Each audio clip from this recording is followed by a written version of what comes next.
Our speaker today is Kris Reynolds. He is the founder of Arrowhead Consulting, and he'll be presenting on strategic thinking for today's leaders. Arrowhead helps businesses navigate a dynamic and often emerging landscape by providing customized services led by proven specialists in project management, leadership development, organizational effectiveness, and by offering a wide range of learning opportunities. Kris's training sessions are designed to challenge audiences to move beyond conventional thinking for true innovation and creative problem solving. Kris weaves his subject matter expertise with his love of pop culture and trivia for the perfect blend of education and entertainment, which I am very intrigued and ready to have some fun. Kris is a Six Sigma black belt and a project management professional.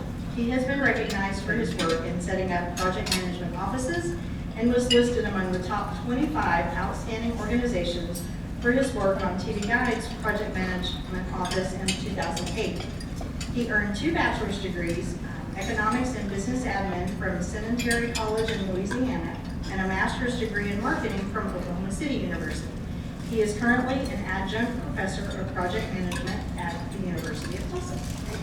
Kris's areas of client focus include leading large strategic programs for companies, consulting on project management best practices, developing custom methodologies, providing hands-on coaching to project managers, performing project audits, and conducting tailored learning events in a variety of industries. So let's welcome Kris.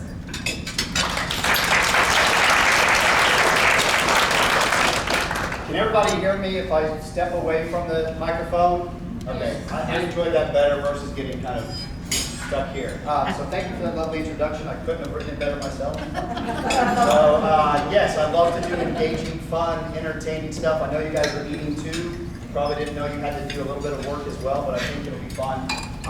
Alicia gave a great intro. A couple little items. She mentioned I was an adjunct professor at the University of Tulsa, undergrad and graduate programs. I'm a national C licensed soccer coach. People ask, does that mean you're an average coach? It means that I could get paid to coach, but I've been coaching as recently as 8 games this past weekend for my U16 boys team and my U8 girls team. It was a great time. So I do enjoy doing that. I've had 6 knee surgeries as a result of playing soccer. So I think for about 45 minutes to 50 minutes I should be okay, but if I do fall over, somebody will please pick me up and get started again. Big thing that accomplishment in my life is the creation of the PM for Youth program. It is a free program. It teaches middle school and high school students all the methodologies, all the real world skills needed to prepare them for tomorrow's possibilities. And so it's a free program. If you have any connections into middle schools or high schools, please let us know, or some of our people that are here from Arrowhead, because we'd love to talk to principals and such to try to get that program in. It's already in Oklahoma schools, Arkansas, Texas, Missouri, but we'd love to expand on that. Pop culture enthusiasts, yes, I will leave some of those references. We'll see if people get it. I'll know by either the laughter or the deer in headlights whether those actually work. So we'll jump right in. So one of the reasons why I titled this "Seeing the Forest for the Trees" is a lot of times, that adage applies when we're so busy. We're so focused and heads down that we miss seeing the bigger picture. And so before we started to look at the bigger picture of strategic thinking, I want to see where your focus is. I know a lot of you, it's on your plate trying to eat, but take a look at this video and let's see if we can follow along. Hopefully the sound is going to work.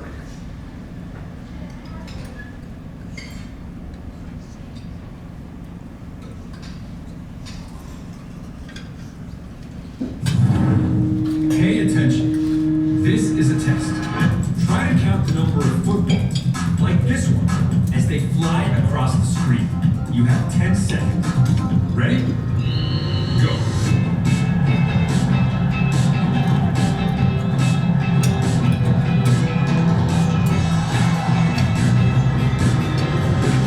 Did you count all 27 footballs? It's not easy. The funny thing is, you didn't need to count any of them to get the right answer. Okay, did we hear that? So how many people counted 27 by counting? Okay, did you hear what he said though? You didn't actually have to count. Did anybody see the secret behind it? Okay, let's watch. Don't give away. possibly know the number of footballs without counting them? Because the answer was hidden in plain sight, right on the scoreboard. While you were focused on what your brain thought was important, counting the footballs, you missed some vital information. So has that happened to us? Focused on the wrong things, we missed something that's right there in front of us. Okay, we're going to give you another opportunity for those that didn't pass that test. I want us to all work together. I'm going to put something up on the screen. Very simple. It's a reading exercise. All I need you to do is read the words you see on the screen. Fair enough? But I need it to be out loud. None of this soft stuff. Be really loud, full of courage and conviction. Here we go. Read what's on the screen. New York in the spring. Try that again. New York in the spring. The spring. Okay, how many people missed the two thes? New York in the spring. All right, some of us are struggling. Okay, so this is an example of what's called inattentional blindness. Notice I didn't say unintentional blindness, it's inattentional blindness. Basically, it's that event or that occurrence where things that come right into our face, we're too busy focused on something else, or our brain triggers kind of the status quo that we end up missing solutions. We miss problem-solving tips and tricks. We miss great ideas. And so it has nothing to do with kind of a visual impairment. It's a psychological element. So what we're going to try to do is try to work through some of this stuff to make sure that we're not focused on inattentional blindness and miss out on great opportunities. So those are reasons why individually we could end up not doing so well at strategic thinking. But why are companies not doing a better job at strategic thinking? Well, we see that kind of scenario where we have the fox guarding the hen house, or we have the same person coming up with decisions or ideas and also being the ones that implement them. And when we see that, we see poor financial results. Now, if we would merely let other people be involved in the decision-making process, we involve strategic thinking, a little bit of looking ahead. Not only is our financial outlook going to be better, but we're going to see the speed or execution of projects also improve. The problem is, when we start asking individuals, we've done self-surveys, and they go, I don't even know the competencies needed to be a strategic thinker. I don't even know if I know what strategic thinking is or how to improve on that. So that's what this whole kind of presentation is about, is how do we become better strategic thinkers? Not only in our personal role, but take it back to our organizations so that they can become better as well. So, I know we're eating, but can somebody throw out a couple ideas? What is strategic thinking? We made eye contact, you're up. Sorry. And you didn't have food in your mouth. So what is strategic thinking? It's probably thinking about something before you actually act on it. Okay, thinking about something before you act. Somebody else on this side of the room. Something that progresses the goal. Okay, something that progresses a goal. I'm maintaining my 6 feet away, but this side of the room. What is strategic thinking? Planning, efficiency. Okay. Do we all do strategic thinking? Is that something we wake up and go, I'm going to think strategically today? When do we find time to think strategically? And you personally, when do you carve out time? If you in fact do think strategically. 2 a.m. 2 a.m. Okay. You set your alarm clock and go, here's my time. No, I just wake up. Okay, so your brain's telling you got to get doing some of this stuff. So for me, when I find time, you have to have soak time. So you have to have time to really focus to do strategic things. So for me, when I was driving to visit clients down in Oklahoma City, we've heard the term windshield time, where people aren't calling me, I'm not getting bombarded with emails. That's when I do a lot of strategic thinking. You know, some people like to sing in the shower, others like to think strategically in the shower. I don't know which camp you fall into. Okay, so let's kind of dissect strategic thinking a little bit further. How many people think problem solving is strategic thinking? Okay, a little bit. Okay, so let's talk a little bit about the nuances or the differences between the two. So when we're doing problem solving, it's typically very reactive. So it's that whole firefighting mentality. We've had that within our organizations quite a bit. And I've had to put out several fires today. It's focused on the present. It's trying to douse the flames. A lot of times it's that triage mentality where we're just trying to stop the bleeding. And then, even though at the time it may seem like a pretty significant impact, in the grand scheme of things, it's bringing about a very small impact to the organization. So problem solving is not bad, don't get me wrong, but it's not quite the same as strategic thinking unless we're able to soak and think through future problems and prevent those problems from even happening. So the goal of strategic thinking is to be proactive, to prevent the fires from even occurring. Now, a lot of times, if we're able to do that, those kind of go unheralded, unrecognized. We applaud the people that put out all the great fires for us, but we don't even know about the people that kept the fires from being started. So, strategic thinking is going to focus on the future. It's a lot of forward thinking. It's also going to create new value, typically through innovation, either in innovative new products, services, or the way that we do work. And as such, we're going to provide a broader impact to the organization as a whole. All right, strategic planning. I think you said planning, right? Strategic. Okay. Again, a yin to a yang. There are positives of both, but strategic planning. How many people here are involved in your strategic planning sessions for your organization? Okay, my 2 people are. Yes. Okay.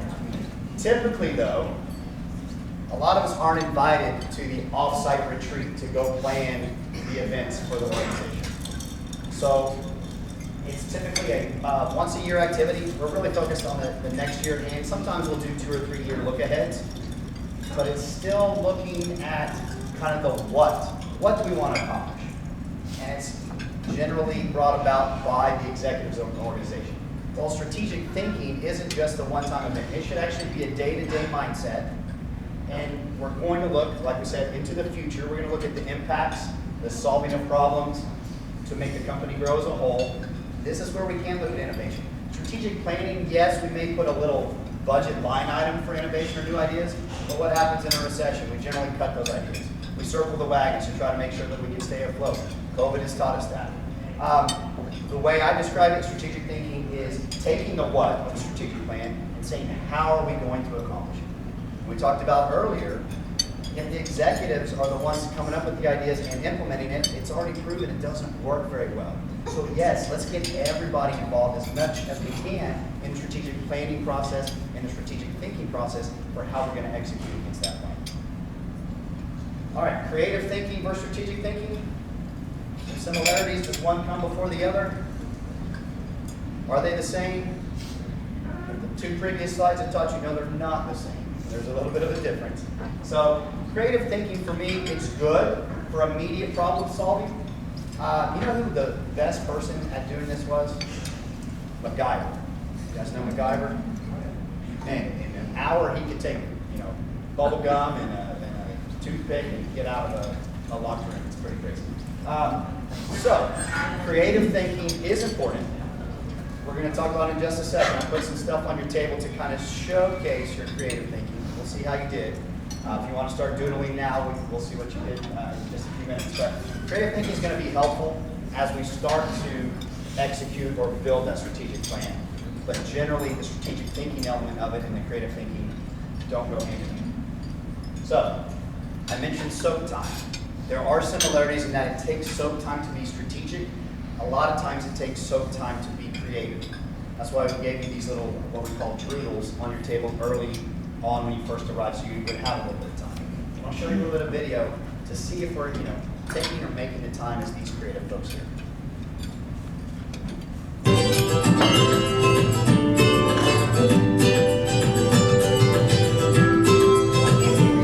It's okay, someone's coming over.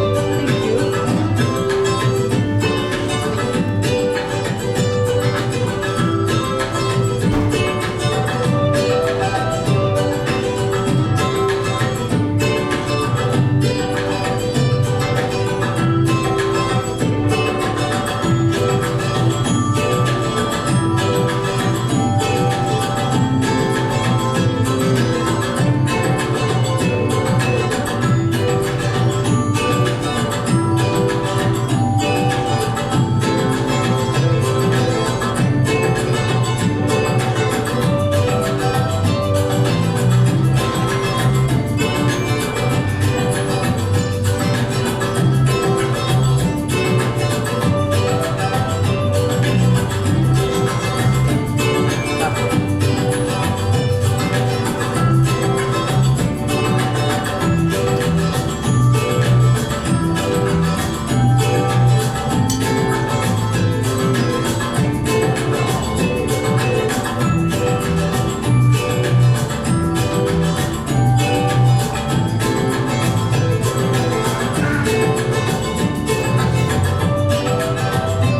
So this is an exercise that we actually do in the PM for Youth program, and I've actually seen it firsthand with giving kids 10 seconds to complete that drawing. And as you saw, most people come up with a clock or a clock face. But given more time, given that time, when we don't have the constraints or the pressure of deadlines and things of that nature, we can unleash our inner creativeness. And so I ask you, for those that actually participated in our little doodle, hold up what you drew. How creative were you? Again, explain your drawing, because not everybody's going to see it. It looks The girl with hair bow and long hair, pearl necklace, a skirt, feet. nice. She's going out to the ball. Fancy event. I left the mask on. Okay. What did you draw? I drew the, reminded me of the Cape Church in Budapest. So it's a church and it's a choir and people listening to them. Perfect. What about yourself? Christmas tree. Hey, 'tis the season. Okay, so feel free to take those home if you haven't. Give it to your kids and see what they come up with. The idea here is the same things that cause us to miss solutions to problems and new ideas are the same things that are keeping us from being creative. And a lot of times we've got to make sure and have a forced effort, whether it's setting the clock at 2 a.m. or carving out time, windshield time, or whatever it is, so that we can get back to our inner child. Okay? Some people inherently are more creative than others, but for those, I'm not. So I struggle a little bit, and so you have to force that time to be able to bring it. So we've talked about what strategic thinking is and isn't. What I want us to do is come up with a working definition for the rest of the presentation. Basically, we're going to say that strategic thinking is the finding and developing of unique opportunities to create value by rigorously challenging conventional thinking. So yes, Wikipedia, Webster's, Dictionary.com will have different definitions, but this is what we're going to say. The key things is that it has to be unique. We're going to create those opportunities. We have to create value. We want to make sure that our innovative ideas are bringing some kind of value to the organization. And to do so, we have to break the status quo. One of our core values actually is shatter the status quo. We don't just want to challenge it, we just don't want to break it, we want to obliterate it. We want to come up with new ideas and new innovations and new values for the companies that we serve. All right, so let me ask you this question. How many people believe strategic thinkers are born?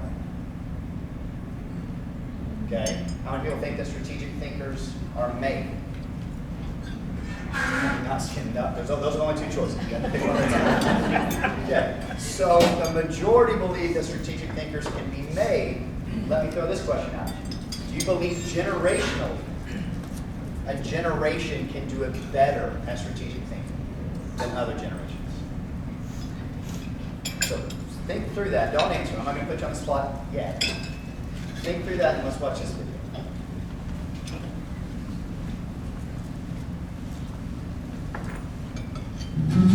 Each one is controlled by a different one of these switches. All you have to do is figure out which switch corresponds with which bulb.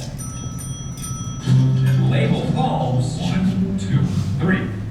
The problem is the switches are over here. The bulbs are over here. You can turn the switches on and off as much as you like. Since the bulbs are in the other room, you won't be able to see them as you flip the switches. Then you only get one shot to go down the hall and label the bulbs correctly. How would you figure out this problem? The truth is, you should be able to figure it out just as easily in your couch as if you were in this room. Now, while you think it over, we brought in some volunteers. 4 are in their early 20s, and 4 are 45 and older. We let them duke it out head to head. Who do you think will have more success figuring it out? Rob, are you ready to try this? I am. Go to Let's see town. what happens over here. Put 2 on and 1. No, why would I want to put 6? This 3 on. 1. I don't know. Just put 2. You just guessing. 2 and 3 now. Yeah, I have no idea. Rob is having a tough time with this challenge. Do you think everyone will struggle, or will some players have a flash of brilliance? Do you have any hints? No hints. I'm going to shut this one off. I'm thinking if I leave 1 and 3, no, because I don't know what order they're in. Can I go look the bulbs now? If you think that gives you enough information to label all of them, then yes. So what are you going to turn on? Anything? All right, I'll just put 2 and 3 on for now, and then Then you'll go and guess? is what you're saying. Yeah, I'm gonna take a shot in the dark. Okay. Do you think the older brains' experience and wisdom will lead to victory? Or will our young brains demonstrate creative outside-the-box thinking to practice? Is this one or two? I don't know. This one's one. So this one is number 3. This guy's on the right track. Do you think the others are getting any bright ideas? 100%. Is that right? If I'm wrong, I'm just wrong. I think I got it. Looks good. Before we reveal which team won, we're going to reveal the solution. Were you able to figure out how to correctly label each bulb? All you have to do is turn on 2 of the switches. Leave both on for about a minute. Then turn one off and go into the other room. One bulb will be on. One will be off. The third bulb will be off, but still warm. Do you think you know which team won this final contest? And the winners of our light bulb challenge are the older brains. Bring it! Yeah! Like a fine wine, you just get better with age. Surprised? Some might expect younger brains to win this challenge using what's called fluid intelligence. I got it. A skill generally thought to peak while you're younger that helps you solve novel problems and get to the bottom of things. Yet only one of our younger players got it right. You do not need to pay attention in science class. However, 3 of our older brains solved it correctly by relying on crystallized intelligence. That's the ability to use knowledge and experience acquired over time to solve problems. A skill that improves with age. What am I supposed to do? You're supposed to figure it out. That's not helpful. All right, how many of you all figured it out legitimately? Okay, 2. That's all 2. All right. So let me ask this question. So they talked about crystallized intelligence, which is basically the experience. And then they talked about fluid intelligence, which is the creativity. So give me kind of your feedback or your thought process behind why crystallized intelligence could be a positive to being able to think strategically better, or where it could possibly be a hindrance. And then we'll do the same for fluid intelligence. And I was going to say you don't get dessert unless you answer the question. You guys already had desserts. Who wants to? You got it, right? Okay, so you pick either crystallized intelligence or fluid intelligence. Which one do you think helps it comprehend? Okay. That does come with experience.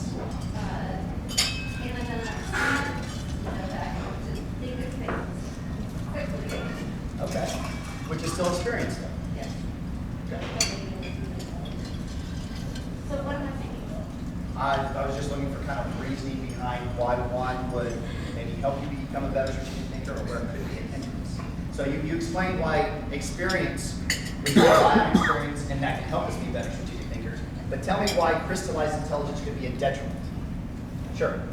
Because we've always done that. So Yeah. that's the only way. So we rely on that, and we're not open to new ideas. We're not open to the creative or the fluid. Okay? So similarly, on the fluid intelligence side, it's those creative juices. It's the ability to think on our feet, to MacGyver our way out of situations. But why would that be a hindrance to potentially being a strategic thinker? The lack of experience or Lack of experience, or we jump to a new solution and we don't give it enough time to bake to see if it was going to work, because we're too eager to just jump to something else. Okay. So let's do this. We're going to have a battle of the generations. Let me ask, I'm not going to ask anybody's direct age, but do we have representatives of the boomer generation? Okay. How many Gen Xers? Have some Gen Xers? Okay. Millennials. Do we have all 3? We have no millennials in the room that want to be? Okay, so say, ladies, you're going to represent millennials.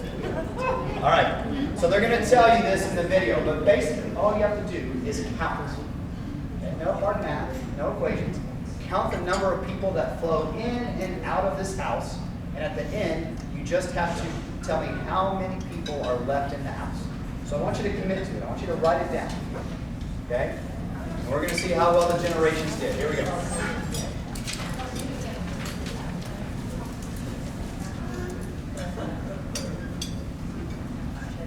Imagine this is your house. house. Guests are set to start arriving. At the moment, though, it's just you and your best friend. All you have to do is keep track of the total number of people inside the house as guests come and go. For example, there are 2 people inside right now. If 3 new guests arrive and 2 people go out, that leaves 3 people inside the house. Now, we'll start over. See you later.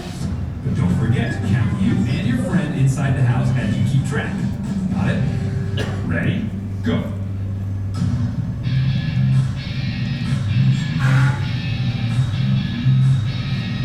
Whoa, looks like a pretty rockin' party.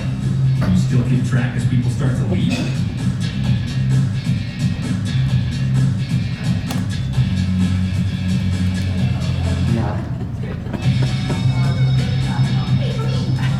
Okay, time to find Write it down, now. Or a party pooper. How many people do you think are still inside the house? Ah, so there are 4 people left at the party. Did you get it right? If so, we're willing to bet that you're under 40 years old. Why is that? Keeping track of multiple things is easier for younger brains. It's not because our brains fill up, but rather because as we age, we lose the ability to access specific information on demand. This can lead to one of those senior moments of forgetfulness where you lose track of where that information is. In fact, next time you have one of those moments, like walking into a room to do something only to forget why, try looking from side to side, like this. Research shows rapid horizontal eye movements may cause your brain's 2 hemispheres to interact more efficiently and help jog your memory. All right, how many people legitimately got the number of people in the house correct? Uh-oh. Only this table and Dan? All right, so I will not ask ages, but I don't think millennial was represented.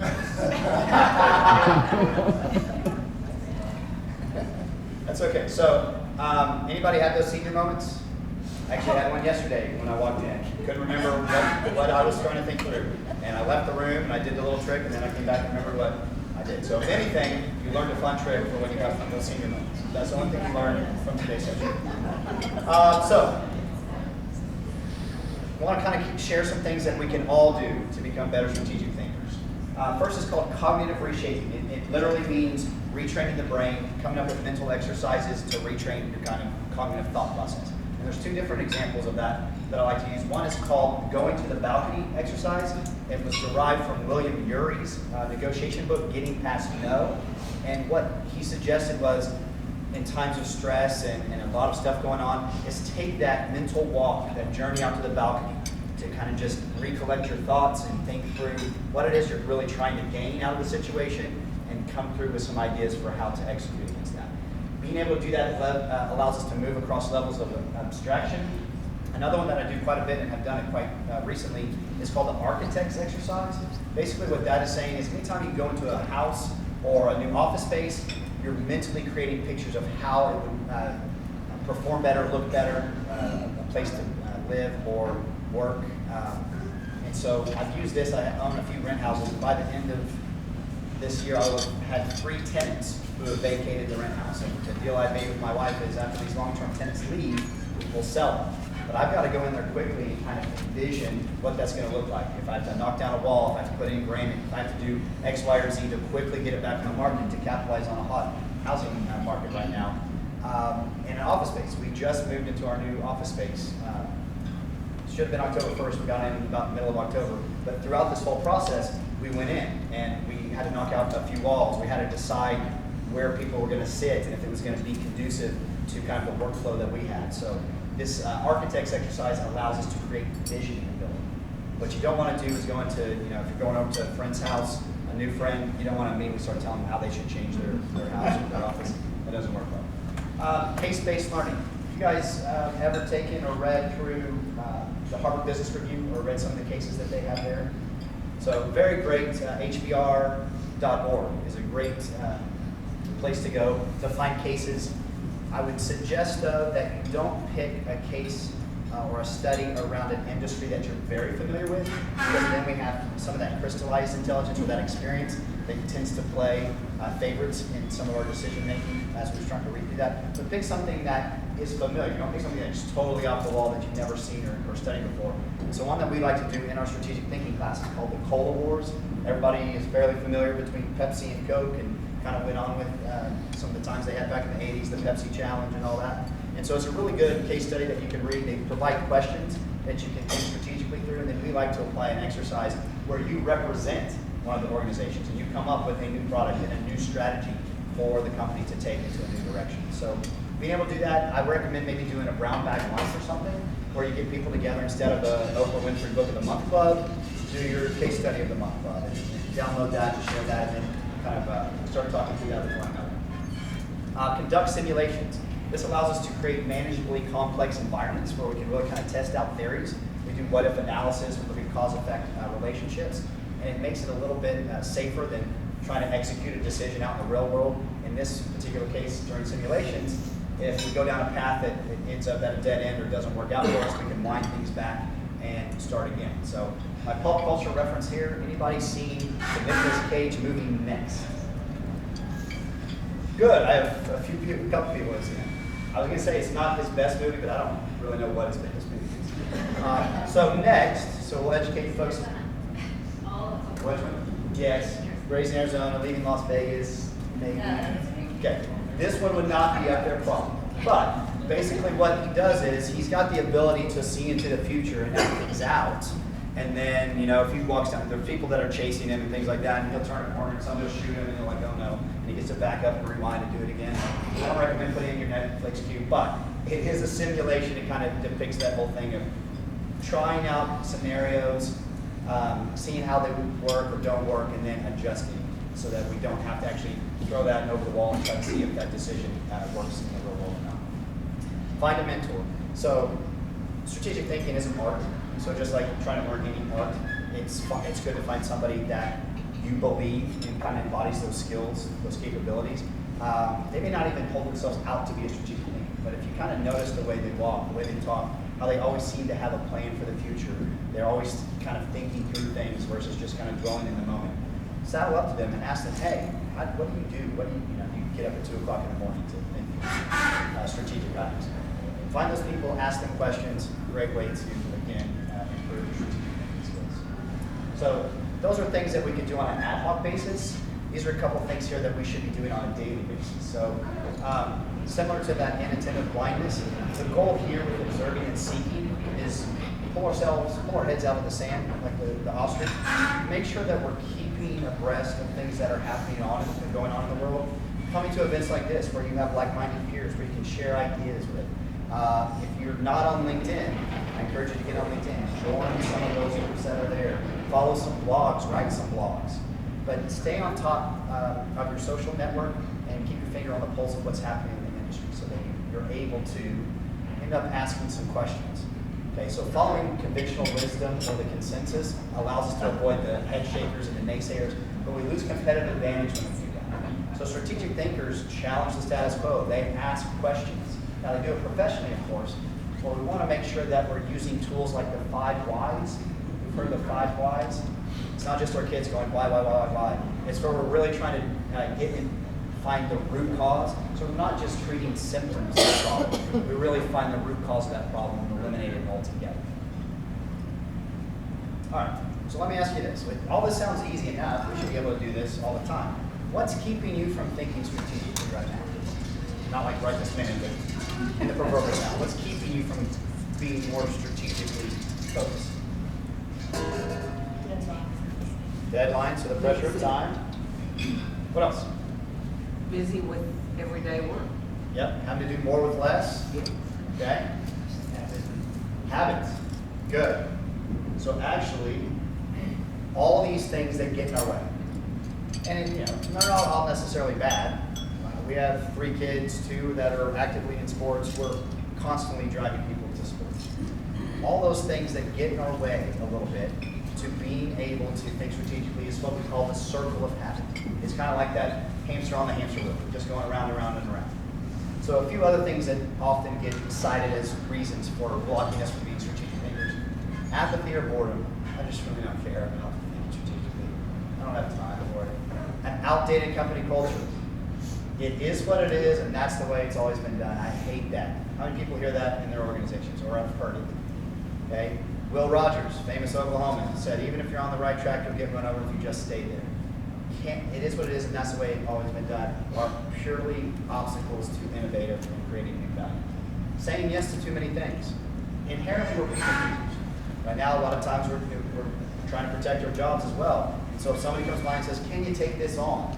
Well, you don't really want to say no, so you end up saying yes. And it ends up taking what little time you might have had available to carve out for strategic thinking. Two others. Negative thinking, we're going to drill into a little bit more, and ineffective leadership. I do want to point out one thing for you. So it's like a Far Side cartoon. I don't know if you can see it on your screen. But it says, now leading status quo, the place that never changes. Population 1 million, and he's crossed it out and said 999,999. This is important to me and symbolic of a stage in my life. It was mentioned that I created and helped run the project management office for TV Guide. It was one of the top 20 in the world in 2007. At the time, shortly thereafter, a company called Macrovision bought TV Guide. Ended up kind of breaking up the little pieces and sold them off for spare change, in essence. They kept our group, which was responsible for the IPG, or the Interactive Program Guide. So we coded and built. If you have Cox, you hit Guide on your remote. It was before Contour was around. It took you into video on demand, all that good stuff. Well, we had successfully run a project management office. We were trying to, with all these different companies that were coming together in all these different locations, we said, hey, we need to have a consistent project management methodology. And in not so many words, we were told, hey, we're the only ones that can come up with good ideas. You just sit there and do what you need. And that was very frustrating. We weren't necessarily saying, take all of our ideas. We just said, we got to be consistent because we're not launching projects, we're not running them, we're not closing them out consistently, and it's causing a lot of confusion. And so for me, I went through a spell for about a year or so, because everything else about TV Guide was great, but it wasn't changing. And it was the definition of insanity. You know, what does it mean? You're heading against the law, expecting things to change, something to that degree. And so I left. I eventually took a different job. And I left this cartoon on my door as my see you later. You know, I still left on good terms, I believe, because about 6 months later, had gone to a different consulting company, and they asked me to come back and lead an advertising, large advertising launch on the guide, because they didn't know how to do it, and none of the other groups had a good methodology. So that was just a little insight to me. I'll jump into the next thing, because I still want to talk about negative thinking and ineffective thinking. So how do we stop negative thinking? Anybody ever gone through a spell of negative thinking? Getting kind of focused on something? So obsessive thinking and stressing us out. So researchers at the University of Michigan said, hey, when we start getting that compulsive, stressful, obsessive thinking, we need to go exercise. We need to make sure, though, that it's not necessarily a solitary kind of exercise where it allows us to wallow even more into our obsessive thinking. If we're starting to find that happening, we need to do something that stimulates both the brain and the body. So hot yoga or group team sports. I know for me, I still play soccer on occasion. But I can go out there and I can totally forget about all the other stresses in the world and focus on that game. Most of the time when I'm coaching as well, when something kind of permeates or evades my thought process while I'm playing or coaching, that tells me I'm really, really stressed out. And it causes me to kind of take a pause back and refocus. Indecisive or second-guessing decisions. Have you done that before? Oh man, I should have done this. I wish I wouldn't have done that. So a simple study said by washing our hands, soap and water, can kind of wash away those thoughts of indecisiveness or second guessing. Any Shakespearean fans out there? Okay, so Lady Macbeth, we remember when she was washing her hands, and so really that was talking through the guilt that she was feeling. She was trying to wash away the guilt of some of the actions that she had done. Replaying bad memories on a loop. Go back. Replay and replay. You've got to change the channel. Find your happy place. Okay, whether it's a vacation spot or the birth of your child or your wedding or whatever other memorable event was in your life. Change the channel. You've got to get out of the replaying of the bad memories. Harboring grudges. Anybody had those? Harboring grudges sometimes? So studies at, I believe, Ohio State. I'm not sure why only Big Ten universities are giving us studies, but Michigan and Ohio State. Harboring grudges, they said simply write down whatever that grudge was, and then get rid of it. Wad it up, throw it away. Somebody asked me when I did one of these presentations, can we throw it in a trash can and burn it? And I said, sure, I guess that's getting rid of the grudges. And then somebody in the back said, can we burn it on the person's lawn that we have the grudge with? And I thought maybe that's taking a little bit too far. But if we feel that we have that, I mean, it's not perfect. We've got to get that out of our system. So write it down.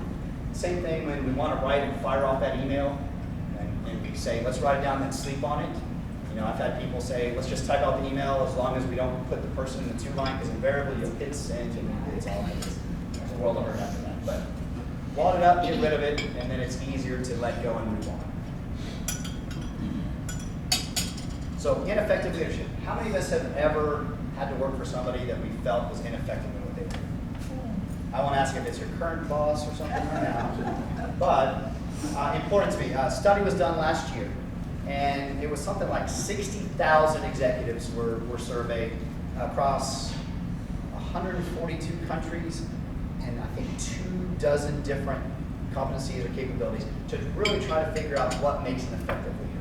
And all the results came back, and the key thing that I took away from it, the strategic approach was 10 times more important to the perception of a leader's effectiveness over any other trait. And as a comparison, it was twice as much as the next one, which was communication, which we would think that a leader needs to communicate effectively. So strategic approach was super important. Ineffective leadership, those that believe they are the smartest person in the room, missing out on a whole lot of opportunities. If you're the smartest person in the room, you're the only one there and capable of learning something. And again, I mentioned our core values. One of our core values is, if you're the smartest person in the room, find another room. Okay? There's so much to learn. And so life is so wonderful if we can go and learn from other people. But leaders who are stuck needing to be the smartest one in the room, again, they miss out on diversity of thought. They miss out on learning new experiences, which we said, innovation and new value comes from new. Can't do it by maintaining the status quo. Ineffective leaders surround themselves with yes men. We call them Kool-Aid drinkers or roadies. They hire the same type of people over and over because they feel comfortable with those people. Our goal here is to hire, again, the diversity of thought, is to come up with people who will challenge you, who will play devil's advocate. You've got to find that person or group of people. And then the only way to do that is to get people involved. So let me ask this, anybody work in HR? Yeah, keep going back to you've done everything. No, that's great. I appreciate what you want. So, do you hire people for the strategic thinking skills?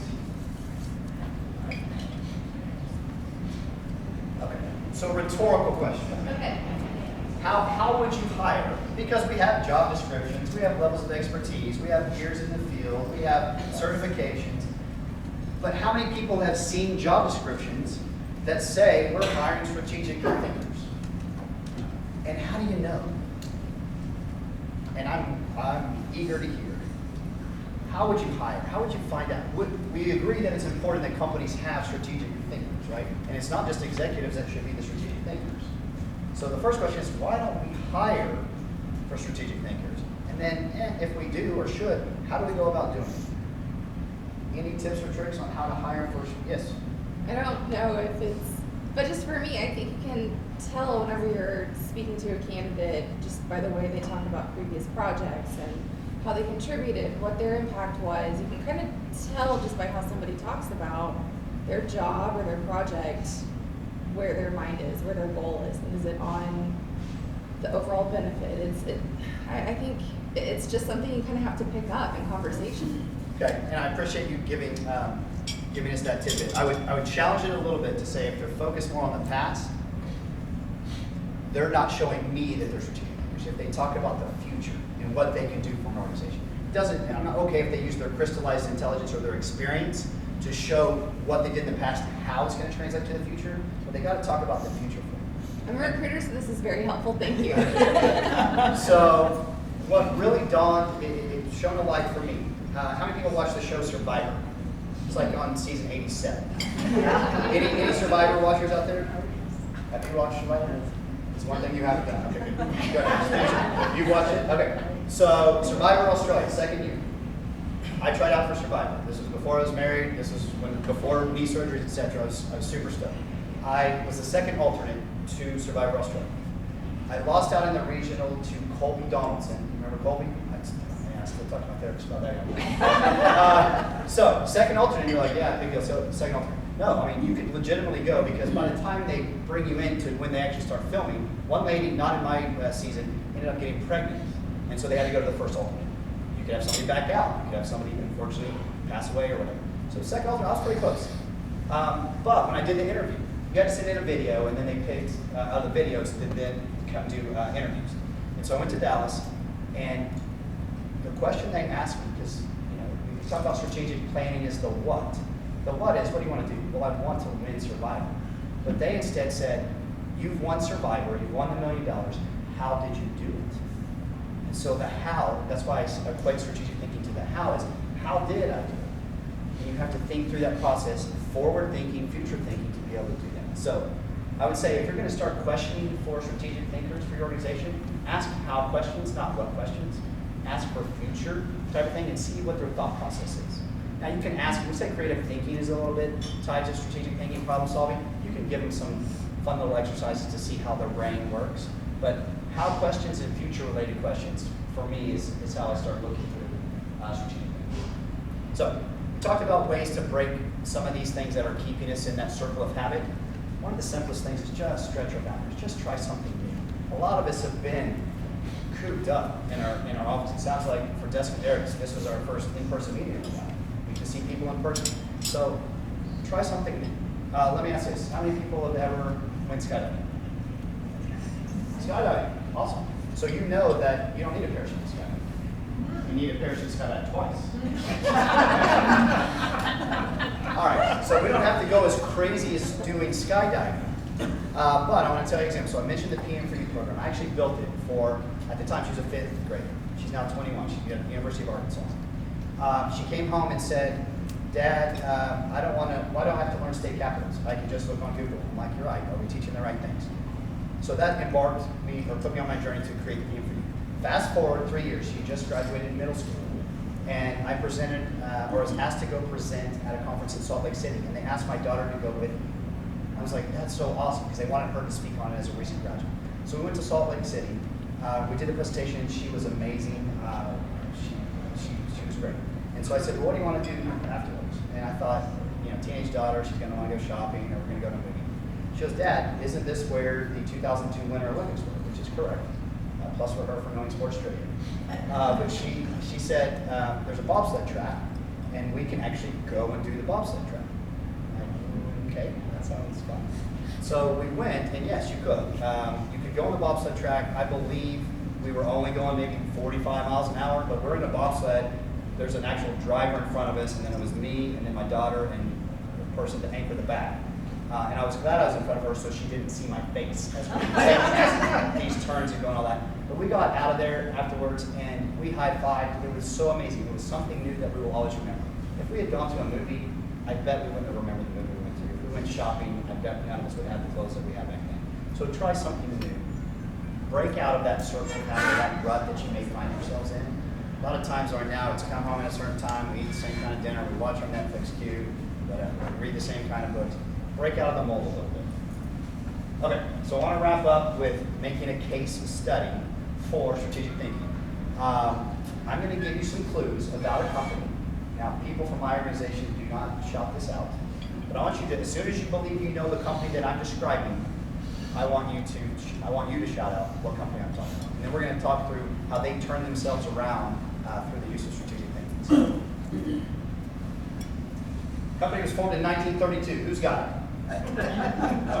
There's more clues. First licensed products were with Star Wars and Winnie the Pooh. Or Disney. Hasbro. Okay, okay. Those are answers, but not the right answer. The Warner Brothers. That is another right answer, but let's give you another clue. They've been named to the Forbes list of most powerful brands for the last 8 years. They've either been number 1 or number 2 most powerful brand international. Martell. Lego.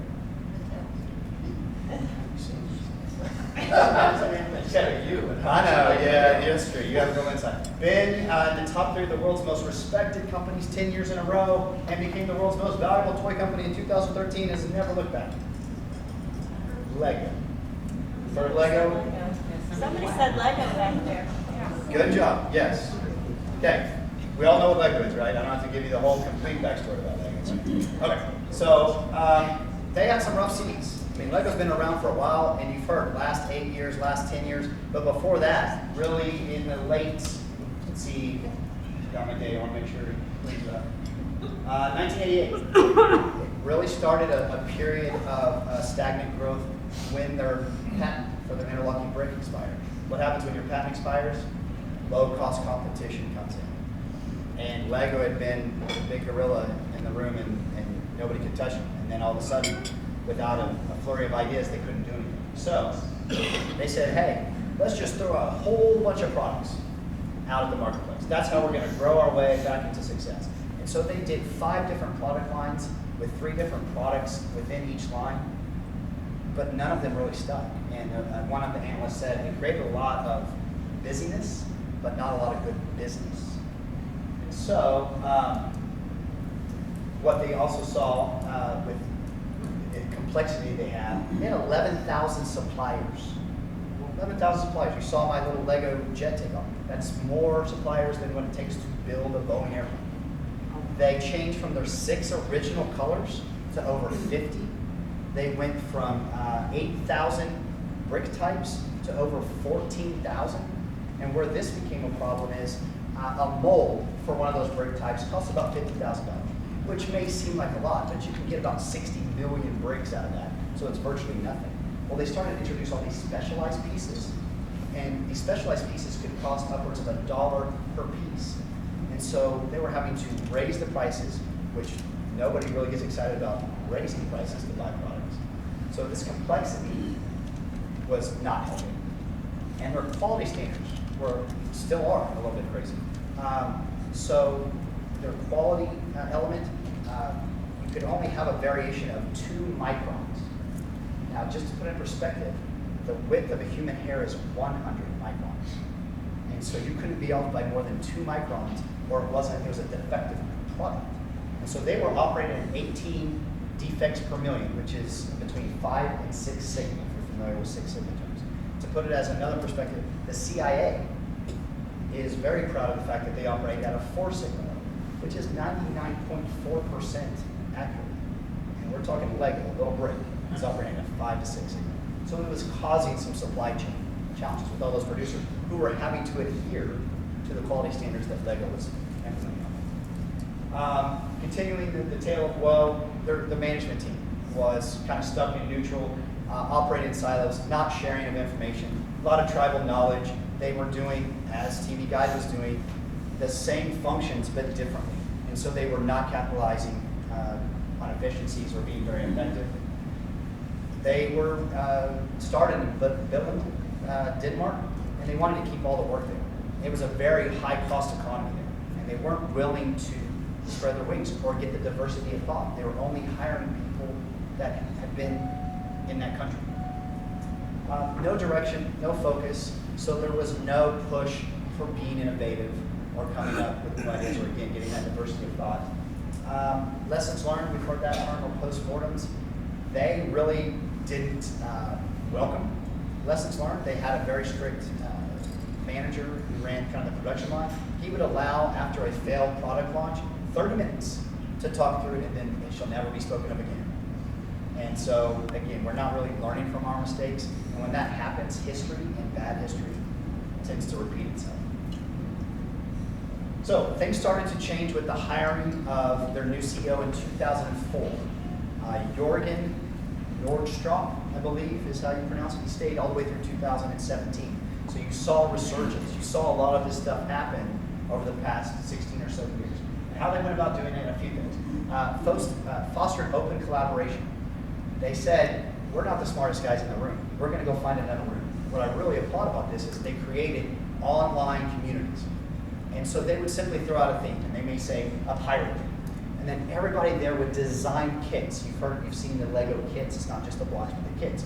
And people would design stuff around a Lego or around that particular theme. Well, imagine what this did. One, they got the research and development for them for free. They've got a captive audience of people who want to buy this stuff. They had all their design work done. And all they ended up doing is whatever one was voted on as being the winner, they got the first one off the production line, which is a pretty cool feat.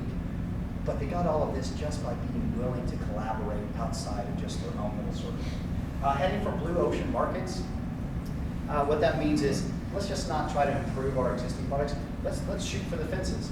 One thing I forgot to mention is the key thing that the new CEO said is let's not focus on growth. Growth is going to come organically if we do the other things right.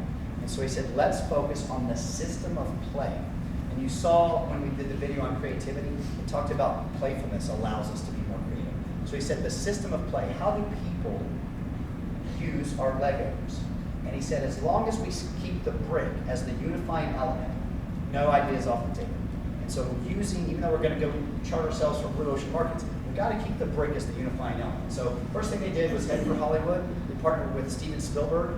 They created the Lego Movie Maker in a Box, which was very much a precursor before the Lego movies that are so awesome. Everything is awesome. Lego movies. Remember that tagline? Okay. So you could do the stop motion and then take a picture and load it to your camera and then create little movies. The next thing that they did was Anthony Tucker Reed, I believe, was an architect in Chicago. Big Lego fan. He knew that there was a Lego convention coming to Chicago, and he went to all the toy stores within like a 50-mile radius of Chicago. He bought up all the Legos and created a kit around the Sears Tower. And he ended up putting a booklet together about the history of the Sears Tower. He gave a little bit of background around the architect behind that, but brought all these kits to Lego World. And they said, this is awesome. We now are going to branch into the souvenir business. $200 billion business by being able to go into airports, large bookstore chains, museums, etc., to be able to sell this Lego architecture. And the other thing is that this was starting to be a little bit more geared towards adults. And so a 70-piece architect thing could go for $19.99, whereas a 70-piece toy would go for like $7.99. So they were able to justify a price increase, open up to a new market, and create value there. The Lego board games, they decided that playing with Legos wasn't just a solitary experience. People had a social element to it. Plus, they wanted to leverage competition. People wanted to be on the leaderboard. So they were going to come up with one Lego board game. They went to a focus group, and the kids had such a great time. They even put in the latest video games in the focus group room. And the kids, once they started to see what was going on with the Lego board game, they migrated away from the latest video game to play the board game. So they ended up releasing 10 Lego board games that year when they were only going to do one. And yes, I do have the Lego Harry Potter board game. They started to learn that we can make it an educational aspect as well. How many people have ever been into the Lego robotics or had kids in it? Yes, absolutely. Yeah, I know. You have. So Lego robotics, they started to see where Legos could start teaching, started empowering our children in the ways of STEM, science, technology, engineering, and math. So they left from just toys to education. And so the Lego First Robotics League, maybe 1,600 people that first year. There was over 250,000 people this past year. And bragging on my son a little bit, he was the Lego Robotics champion in middle school. He was a programmer. And they went, got state regionals, and they were going to go to Worlds. And COVID hit. So we missed out on that opportunity. But it is a great way to start sharing educational aspects versus just the play aspect. It's made some key strategic partnerships. Merlin Entertainments. Anybody been to Legoland? Did we know there's a Legoland? Yes. Okay. So Legoland, 2007 maybe, new CEO came in and said, let's focus on our core competencies. We're not good at running amusement park, but hey, Merlin Entertainments, we will let you keep the name of Lego. We'll reap the royalties off of that, but you go run the park. And so making that strategic play to look ahead, and a lot of strategy is recognize what we're not good at, not just accentuate the things we're good at, but recognize what we're not and maybe take a step back. Somebody mentioned Warner Brothers earlier. So yes, partnering with Warner Brothers not only to make the Lego movies, which were great, but the video games. How many people played the Lego video games, whether it's Lego Harry Potter, Indiana Jones, Star Wars? Bruce has got several in the back for sure. So yes, and think about it. They didn't have to come up with a new storyline because the movie, Warner Brothers already had the movies. All we had to do is replicate kind of a cookie cutter approach almost. The same Legos, let's go get our little bricks, let's go get our pellets and follow the story. And so they were just able to roll those out as new movies rolled. So I want to end with a personal story around this as well. So my son, the Lego robotics champion, was very much into the Lego video games. And so this was several summers ago. I said, hey buddy, we need to stimulate both our brain and our body. So what I want us to do is, I want to make sure that if you can spend 1 hour focused on something athletic or stimulating your brain away from the video games, I'll put $1 into our Lego kit fund. And he said, that's awesome, Dad. I really want to get the Millennium Falcon, Star Wars Millennium Falcon. And so all summer, he would spend time, and I'd have to put another $1 in and another $1 in. And at the end of the summer, he had saved up enough money, or we had saved up enough money to, sorry, there's the, to get the Millennium Falcon. And so he goes, Dad, this is awesome. All we need now is to get the Lego Death Star. And I said, buddy, that is the largest Lego set. It is over $400. I don't think there's enough activities to stimulate your brain and your body to get you the Lego Death Star. He said, Dad, I've already got it figured out. I'm going to ask Santa Claus. So my strategic thinker in the making, there's us with the Lego Death Star. And fast forward many years ahead, this is him last Christmas with the Lego Batman Batmobile, and this summer building the Nintendo with a TV out of Legos. So we are a Lego family for sure. If you're interested, a book to really tell you about more of the strategic turnaround of Lego, it's called Brick by Brick. I recommend you check that out. Some other resources for you with your apps. Let's do baby steps. Find 15 minutes and just carve out some time where you can strategically take a picture of this. We'll also make the presentation available for downloading. But there's some things that you can do. You've probably heard of Lumosity and stuff like that, but snap away. But we will give you the presentation. And then I will just say thank you for allowing me to come out to speak with you guys. Stay safe out there. I appreciate you all. Thank you.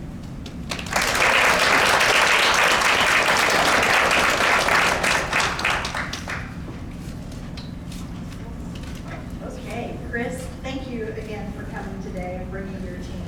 Always a pleasure.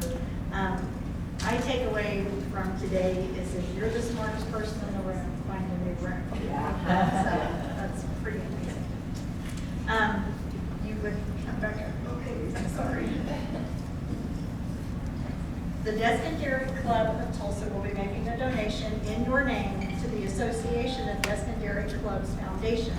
The ADDC Foundation develops educational projects and programs for the petroleum, energy, or allied industries. And we also would like you to accept Desk and Derrick Cadfolium for our appreciation for coming out today and doing this. Sure. I need a picture to pretend you're handing, you know, that thing. Oh. I'm going to stage it a little bit. And we have our 50-50 drawing. Give me a minute. Oh, do you have anything else to talk about, or is that it? No, I can move forward. So we did have, one thing that Desk and Derrick does is they have regional competitions, and then the winners at the regional competitions move to national competitions in our national convention. And the